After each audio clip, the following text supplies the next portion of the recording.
ஆதியாகமம் 2ஆம் அதிகாரம். மண்ணான மனிதனின் தொடக்கத்தை பற்றி பார்ப்போம்.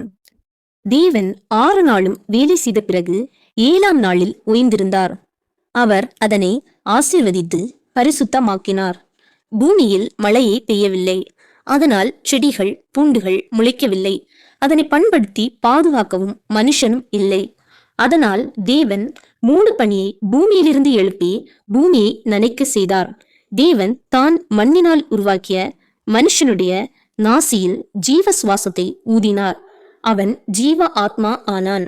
ஏதேன் தோட்டத்தில் பார்வைக்கு அழகான புசிப்புக்கு ஏற்ற விருட்சமும், தோட்டத்தின் நடுவில் ஜீவ விருட்சமும், நன்மை தீமை அறியத்தக்க விருட்சமும் ஆகியவற்றை மனிதனுக்காக முளைக்க செய்தார்.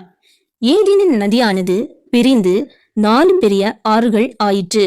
முதல் ஆறான பைசோன் ஆவிலா தேசத்தை சுற்றி ஓடியது. அதில் பொன் பிதோலாகும் கோமேதக கல்லும் உண்டு. 2ஆம் ஆறான கீஹோன் எத்தியோப்பியாவை சுற்றி ஓடியது.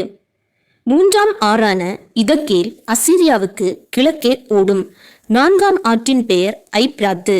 தேவன் மனுஷனுக்கு கொடுத்த முதல் கட்டளை, தோட்டத்தின் எல்லா விருட்சத்தின் கனிகளையும் நீ புசிக்கலாம், ஆனால் நன்மை தீமை அறியத்தக்க விருட்சத்தின் கனியை நீ புசிக்க கூடாது என்று தேவன் கட்டளை கொடுத்தார்.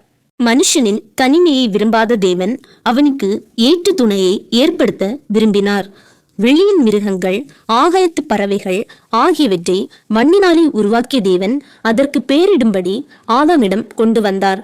அவன் எந்தெந்த மிருகங்களுக்கு எந்தெந்த பெயர் சூட்டினானோ அதுவே அவைகளின் பெயராகியது.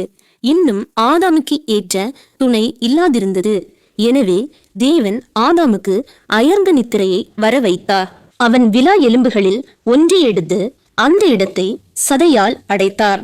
அவர் எடுத்த விலா எலும்பை கொண்டு மனுஷியாக உருவாக்கி அவளை மனுஷனிடத்தில் கொண்டு வந்தார். அந்த மனுஷனின் பெயர்தான் ஆதாம். ஆதாம் அவளை நோக்கி, இவள் என் எலும்பில் எலும்பும் என் மாம்சத்தில் மாம்சமாய் இருக்கிறாள்.